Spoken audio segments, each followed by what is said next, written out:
Te van a faltar dioses para que puedas rezar por tu vida si no me dejas libre. De impacto. Luego de la captura del Scooby, se creía que su reinado había acabado, pero lejos de darse por vencido, ha llamado a Bukele para darle un mensaje que lo ha dejado helado. ¿Pero qué fue lo que dijo? La llamada llegó a las 3 de la madrugada. Una operadora de seguridad del Palacio Nacional no podía creer lo que escuchaba. En la línea, con una voz ronca, apenas disimulando una mueca de burla, alguien preguntaba por el presidente.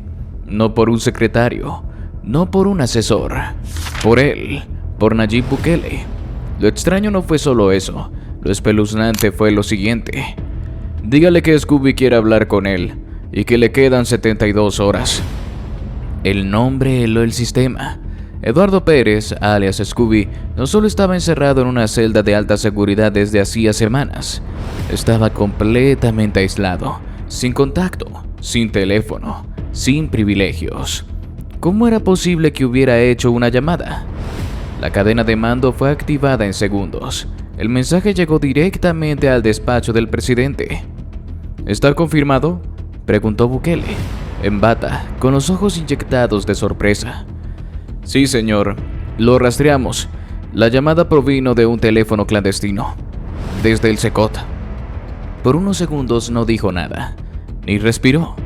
Las luces blancas del salón de crisis reflejaban su rostro perplejo. ¿Cómo demonios había conseguido Scooby un teléfono? ¿Y cómo se atrevía a usarlo para llamarlo directamente? Pero lo peor no fue la osadía, fue el contenido. En la grabación, Scooby no se limitaba a exigir su liberación. Iba más allá, mucho más allá. Tienes 72 horas, Nayib. Si no estoy fuera, van a empezar las consecuencias. Esta guerra no ha terminado. Y si crees que estás lejos de mis manos, solo recuerda que una bala no necesita pasaporte. Ah, y cuida bien a tu hija. Que los errores de los padres no los paguen los hijos. ¿Me entendés? Ese fue el punto de quiebre. Bukele, que había permanecido en silencio, bajó la vista por un instante. La sala entera notó cómo sus dedos se cerraban sobre el brazo del sillón, con una tensión que hacía crujir la madera. Luego levantó la vista. Ya no era la mirada del político, era la de un padre. Prepárenme el helicóptero. Vamos al Secot, ahora. Mientras tanto, en lo más profundo de la prisión, Scooby sonreía. Su rostro aún mostraba rastros de una cirugía reciente, pero no le importaba. El simple hecho de haber burlado al sistema otra vez le daba un placer que le aliviaba hasta el dolor. Dos custodios que claramente estaban bajo su control lo observaban en silencio. «Ya cayó, ¿verdad?», dijo Scooby sin necesidad de mirar atrás. Uno de ellos asintió. «Ya está en camino». Y así, mientras el helicóptero presidencial descendía sobre el patio de concreto del Secot, Scooby se acomodaba en su litera como quien esperaba a un viejo conocido para ajustar cuentas. No sabía que esa sería la última vez que descansaría sin grilletes. La puerta de acero se abrió de golpe. Bukele no llevaba traje ni corbata, solo una chaqueta negra, mirada fría y una orden escrita en su rostro. No saludó, no preguntó. Solo caminó derecho hacia el módulo donde estaba recluido el cabecilla de la MS-13.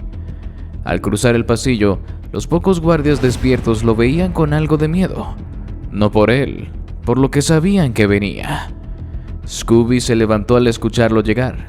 Quiso hablar primero, pero no le dieron tiempo. «Tú me amenazaste, malnacido. ¿Creíste que ibas a salirme con eso y quedarte riéndote en una celda?» El silencio de la prisión se volvió ensordecedor. «Presidente», atinó a decir Scooby, antes de que dos agentes de seguridad lo empujaran contra la pared, colocándole grilletes en muñecas y tobillos. «Que no se vuelva a dirigir a mí», ordenó Bukele sin levantar la voz. «Llévenlo al bloque de aislamiento total. Pero no solo eso, quiero que cada día en ese lugar le duela. Que no pueda dormir, que no pueda comer tranquilo. Que sepa lo que pasa cuando uno se mete con mi familia». Scooby intentó resistirse. Su ego no lo dejaba callar. Escupió al suelo, murmuró amenazas que ya no tenían peso, pero sus ojos ya no tenían la seguridad de antes. Esta vez entendía que se habían pasado de la raya. Lo arrojaron a una celda sin cama, sin luz natural, sin acceso a nada. Un cubículo de concreto que olía a humedad y desesperanza. Cada extremo del espacio, cámaras 24/7. Cada cierto tiempo una bocina reproducía un pitido constante solo para impedirle dormir. En vez de comida, raciones mínimas. Apenas un puñado de arroz y agua cada 24 horas. A la mitad de su primer día, lo sacaron desnudo, encadenado, para revisiones corporales absurdas. Lo obligaron a caminar en círculos frente a otros reclusos, que aplaudían entre risas sarcásticas. No era solo castigo, era humillación institucionalizada. Una voz grabada se escuchaba a través de los altavoces cada tanto. Con el presidente nadie se mete. Scooby, ese monstruo que durante años había dado órdenes de muerte, que manejaba territorios enteros, ahora temblaba. No por el frío, ni por el hambre, sino porque por primera vez estaba completamente solo. Sin soldados, sin radios, sin escapatoria. Mientras tanto, el gabinete de seguridad reunido en San Salvador ya sabía lo ocurrido. ¿Qué hacemos, señor presidente?, preguntó uno de los ministros. Lo que hemos hecho siempre, respondió Bukele. Mostrar que la autoridad se respeta. Y si alguien quiere cruzar esa línea, pues que sepa lo que viene. Suscríbete si te gusta el video, porque esto apenas comienza. Porque lo que vendría después sería peor. Desde ese día, Scooby se le aplicó el protocolo de supresión de identidad. Su nombre desapareció de todos los registros públicos. Ya no se le permitía siquiera hablar. Cada palabra que saliera de su boca era silenciada por bocinas que emitían ruido blanco. El objetivo no era solo encerrarlo, era borrarlo. Los custodios lo miraban con desprecio, no por lo que había hecho en las calles, sino por haber puesto en peligro a la hija del presidente. Esa línea no se cruzaba, y todos lo sabían. A los 3 días no podía mantenerse de pie sin ayuda. Sus rodillas fallaban, su piel mostraba costras y su voz se reducía a murmullos. Pero aún así en su mente, la guerra no había terminado, solo estaba cambiando de forma. ¿Y ahora qué vendría? ¿Qué haría Bukele? Las cámaras de seguridad captaban cada movimiento. El cuerpo de Scooby, que alguna vez caminaba por las calles con la arrogancia de quien se siente intocable, ahora se arrastraba por el suelo buscando una esquina sin luz donde su mente pudiera descansar, aunque fuera por unos minutos. Pero ni eso le permitían. Cada 4 horas una sirena lo despertaba. Cada 12 un guardia entraba a la celda y lo obligaba a responder preguntas absurdas, solo para tener una excusa para golpearlo si no contestaba rápido. A veces lo sacaban esposado a un cuarto sin ventanas, donde lo dejaban de pie durante horas, con una luz blanca apuntándole directo a los ojos. No le decían nada, solo lo miraban. A veces sonreían. Era una tortura sin palabras. Un día, entre delirios, Scooby empezó a hablar solo. Van a venir por mí. Yo no estoy solo. Los custodios solo lo observaban. Para ellos ya no era el líder de nada. Era apenas un símbolo derrotado, un trozo de lo que alguna vez infundió miedo en todo un país. Nadie le temía ya. Nadie esperaba sus órdenes. El silencio era su único aliado, y ese también empezaba a traicionarlo. Mientras tanto, en San Salvador, Bukele se mantenía firme. La amenaza contra mi hija fue un error que va a pagar hasta el último día de su vida, dijo en una rueda de prensa, con los ojos clavados en los reporteros. En este país los criminales no vuelven a dictar las reglas, ni desde las cárceles, ni desde el exilio, ni desde el pasado. Los medios internacionales reaccionaron. Algunos medios lo llamaban autoritario, otros hablaban de violaciones a los derechos humanos, pero dentro de El Salvador, la imagen del presidente nunca había sido tan fuerte.